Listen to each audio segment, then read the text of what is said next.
Hey, it's Jim Big Red. Maipe from Chicana Winery, Argentina. This is our brand that we buy. We have the Maipe, we have the low end Maipe, the reserve Maipe, Chicana, and Aini all come from the Chicana Winery in Argentina. And the winery itself, it continues to get better and better every year. Since 2012, they've been practicing organic and are going.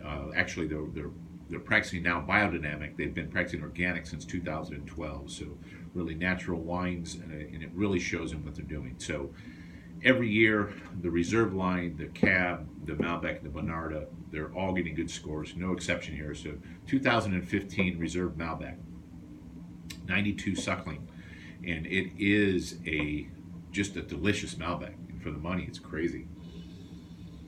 Nose and dried fruits, that little spice, that Chinese spice, that spice box, and it is so delicious.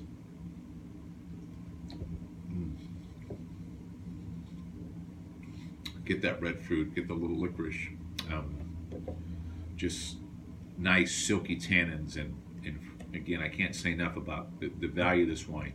13.99 normal price, three or more, 30% off. So less than $10 for a 92 point rated Malbec. This is one. If you love Argentina, you gotta have this one. It's so good. So, Maipe Reserve Malbec. Cheers. Big old steak.